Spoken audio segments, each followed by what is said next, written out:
I'd like to welcome to the Love in Reality podcast from The Voice. Divighn, how are you today? I am fantastic, Ricky. How are you? I'm good. I'm good. I rewatched the performance here just a moments ago before I jumped on and just kind of impressed with the musical prowl that you have there. You know what I mean? There's several different things I want to dive into, but for audiences, I want to take them back a little bit. What kind of made you want to get into singing? It's definitely a family thing. All of my older siblings, they all sing. My dad was a is a pastor. We all grew up in church singing, and you always want to be like your older siblings, and it was cool seeing them sing. So, just followed suit. So before we dive into The Voice, I have got to know about the anointed rosebuds. Yeah, man. We were a singing group. And we used to go around different churches in LA singing. I would say the song we sang the most was the Lord's Prayer. And my dad came up with the name Anointed Rosebuds because we hadn't fully blossomed into roses. I like the name. I like that. I like the idea of that for sure. Um, Said that. all right. So obviously you perform I Got You, I Feel Good by James Brown on the stage. Take me behind the idea of picking that song. I think that song, uh, it's one of those songs that take you back to a time, you know? Um, Generally, I feel good, just being grateful to be able to do and move the way that I do.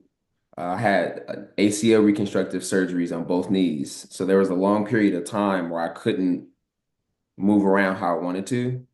And I think that that song really expressed how I feel coming from that place to where I'm at. Yeah, as you're kind of walking onto the stage, what's kind of going through your mind as you're preparing to kind of deliver this performance? Don't fall up the steps. So I think they showed it. I did like a little jig going up the steps. That was my way of making sure I didn't fall. Firm steps. One foot in front of the other, right? One small step for man. I love that. I love that because obviously one of the things that I think I loved about your blind edition was the performance aspect, right? You know what I mean? It's because honestly, when you walk onto that stage, you know that the goal obviously is to get one of those chairs to turn around, but they can hear, and it was even talked about whenever, it was all said and done. You can hear the performance aspect of what you're doing on stage because you have a song by James Brown that's very movie. It's got a beat. You got to have. So where does that kind of side of you come from? That's a great question. It comes from it comes from gratitude, man. I'm just so excited and grateful to be able to move around, man. That was such a hard time for me, especially because I've always been active. I'm playing basketball, football, running, like jumping, playing. I'm very much that guy. And so I think it translates into music because of, my upbringing, and in that moment on stage, it's exciting having everybody there with me feeling like they're having a good time too. I feel like a dance party. Yeah, and I want to touch on that a little bit, less about the voice, but more about that comeback, right? You talk a little bit about the comeback, you talk about the surgeries.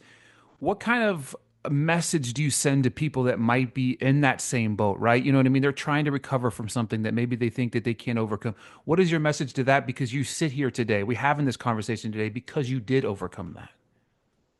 Yeah, I would say perspective is everything. It could always be worse. In fact, there are usually people that are existing with some worse version of what you're going through.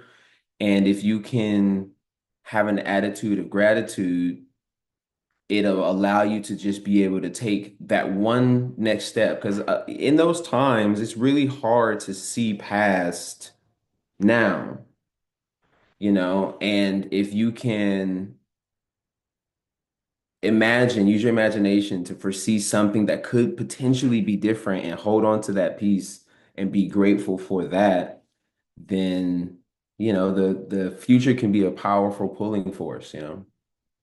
I love that. I love that a lot. I do. And again, it's just, stuff like that I feel like, can go a long way. Yeah, we're here talking about singing, but the overcoming obstacles is definitely something that people want to hear. But obviously, within this process, we get the two chair turns, right? You know what I mean? Kelsey, Michael, what part of you as you're performing on stage? I love asking this question because I know it's the sound. One of the most beautiful things I found out about this process was that smash button that we hear on TV is not as loud for you guys. You're just up there kind of performing. What's it like? Were you kind of trying to keep an eye on the chair turns, or are you just trying to focus on that performance? Man, that's a great question. When I first went out, all I could think about and look at were those four chairs, being like, somebody has to turn, right? You know?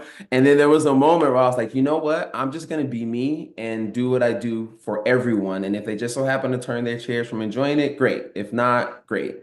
Like whatever's meant to be is gonna happen. And then funny enough, it is quieter. I didn't know that Kelsey had turned her chair. So when the sound happened, I'm so into it at the audience. When I go back to look and I see her, I'm like, I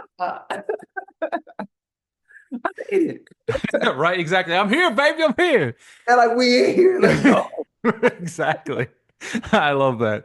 Obviously, we see Michael turn around a little bit later than Kelsey did. What was kind of going through your mind as you're preparing to make that decision of between the two of them? And why did you ultimately go with Michael? First, I felt honored, to have any of them turn around was a huge moment for me, and I knew that there is no bad choice. So as long as you make one, that's the right choice. So listening to what they both said and the feeling that I got from the two of them, I ended up going with Bublé with Mike because he's an entertainer. And I felt like in the aspect of growth from this opportunity and taking as much from it as I can, I feel like he might be more aligned with being an entertainer on stage because that's more his personality. Yeah, speaking upon that growth, what's something that you're hoping to grasp from Michael, right? You know what I mean? You get to kind of pick his brain a little bit and stuff like that. What are you hoping to maybe grab from him that maybe you can bring to yourself as an artist yourself? Control. When Michael's on stage, he is who he is when he's off stage. It's straight into it and it makes you feel really relaxed and able to enjoy the performance. And with a lot of the energy that is going through your body, going haywire in these moments, to be able to control that in that way is a skill that is, practiced and honed that I hope I get a grasp of. For sure, for sure. All right. So obviously you lived the moment many months ago, right? But now set the stage for us as you're preparing to finally watch the performance. It's finally coming to fruition. Probably something in the back of your mind. This happened. I know it did. I promise it did. But you're getting ready to kind of watch the performance. What's that atmosphere like for you? To be honest, it's a little nerve-wracking. Like I know, chefs will taste their food as they go, but I was like, ugh, I don't know if I want to watch it. I like it was such a surreal moment and it happened so fast. I'm like, ugh. Erica Badu, I'm an artist and I'm sensitive about my stuff. Uh, but overall, I was excited to be able to finally share with the world what I've been sharing, to my little neck of the woods for all my life, I feel like. Yeah, exactly. It's like the moment kind of finally relives it. What's it been like with the family? You come from a big family. What's kind of that reception been for you? Oh man, my heart is so full.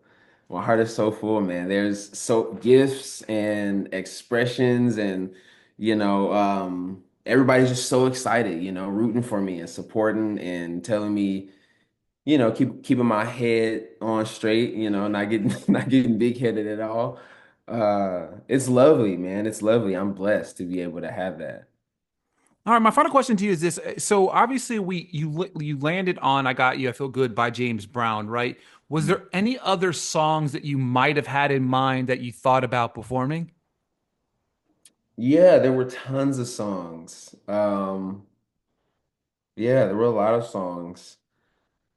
But a lot of the ones I didn't choose because I felt like it needed to give me the ability to show myself vocally and also my personality and character on stage. And the other songs might have been great vocally or great the other way, but this one was like right in the middle where I had the opportunity to show both. Even though I knew like they won't see me until they turn around, so it has to be the vocals first, But I was banking that it would play out, and it did. I'm grateful. Shout out to my brother who helped me through that process too. That's awesome. That's awesome. Divine, that's all the time I got for you today. But I just want to say I'm rooting you on, man. I love the performance. I love the just the spunkiness. I guess that's the word here. Spunkiness that you brought to the stage. And I'm rooting you on and hope to see you go even further in this competition. Thank you, Ricky. I appreciate the opportunity, man. Good talking to you.